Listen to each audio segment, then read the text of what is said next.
Thank you for tuning in for the review of the best products available today. These models were chosen from a large variety of products based on their overall performance and review of thousands of consumers that have purchased them through countless hours of research, side-by-side comparisons. It's believed that the following products are indeed the best on the market today. Please take a moment to follow the product links listed below to each product for more information. Sit back and relax while you watch the best highly recommended products for this year.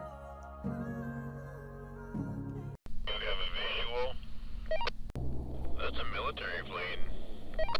Probably checking out our IR. Today on Kubota Outdoors, I'm joined by my cousin Hank. Hi. Tonight we're going to look at Creative XP's Glass Owl Binocular Pro. Let's get to it.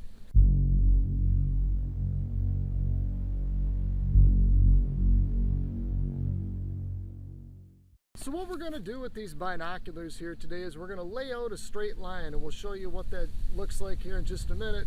We're going to arm ourselves with some walkie-talkies, a rangefinder, a can of orange spray paint. What I'm going to do is send Hank in a straight line, and we're going to mark off distances of 250 feet, 500 feet, 750 feet, 1,000 feet, 1,250 feet, to test out simply just how well this night vision binocular setup by Creative XP does in common everyday situations.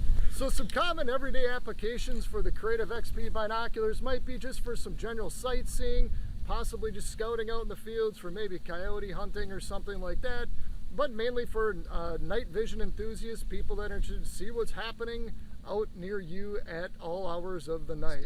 Tap your taillights when you get to each spot. Yep. You know, just tap them a little bit, you know, and pause for a few seconds, and then we'll have you continue going on to the next interval. So before we return to the field, this might give you a better understanding of what it is we're trying to do. We're exploring the IR illuminator.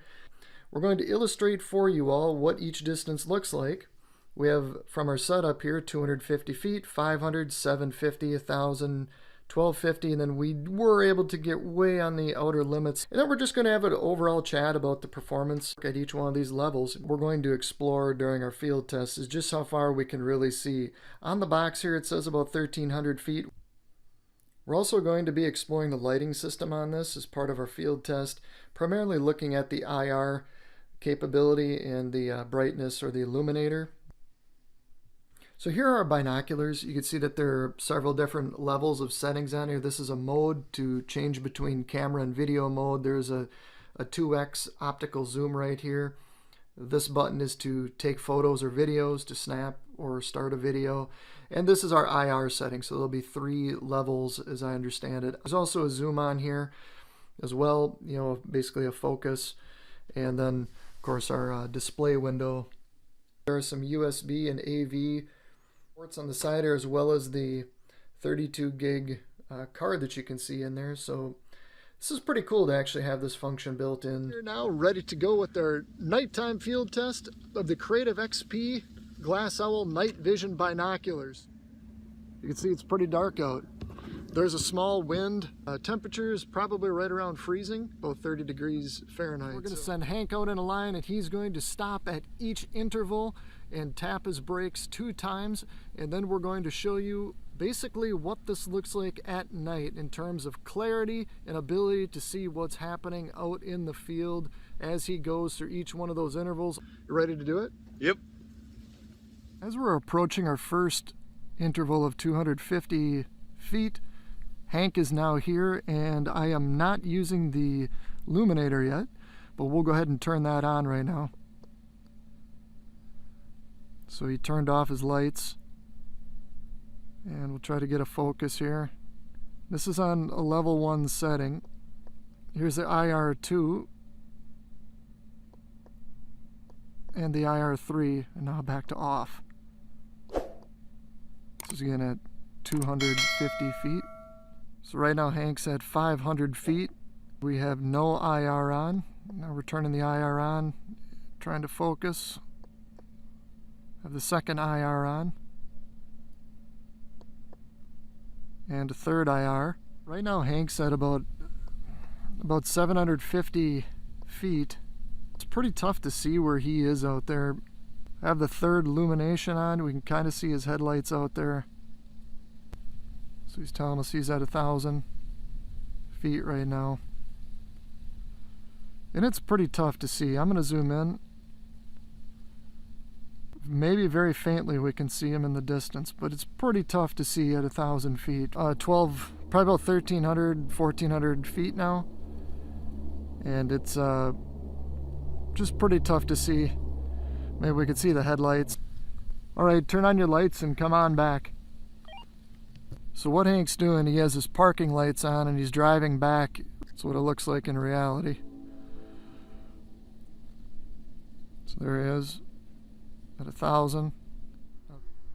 So we're up in some pine trees. We want to show you guys, you know, what this thing can do in shorter distances, like a 50 feet or 75 feet or less. It's really pretty remarkable what this can do. So we'll turn off the light and take an IR of the same area. And this is again probably about 50 feet, 75 feet that we're looking into now into some thick brush.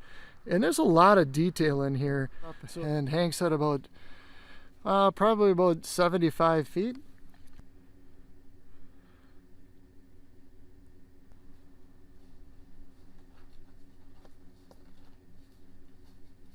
This is at 300 feet.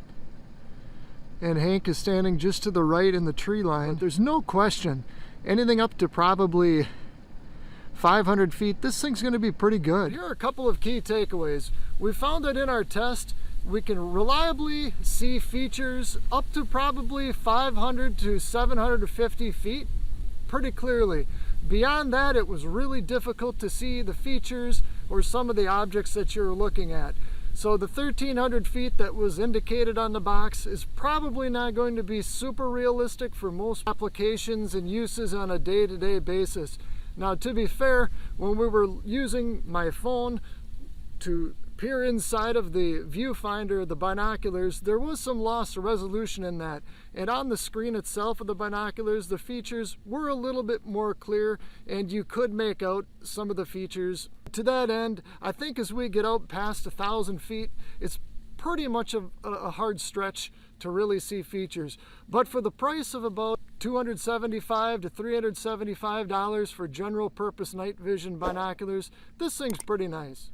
After reviewing some of the footages after being up in the woods, it was actually really cool to see how clear the picture was on the binocular screen. Distance part can be a little tricky to see after 1,000 feet, and I do agree with that. I don't know if the snow had anything to do with it or not, but until next time on Kubota Outdoors. It's really cold out here too and windy right now. You want me to get out and like wave or something then? I'm so happy you can cut things out. Yeah, well, I thought that was good. Don't be recording it right now like you are.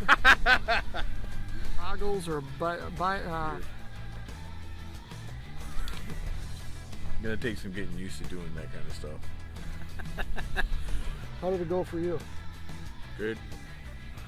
There we have it.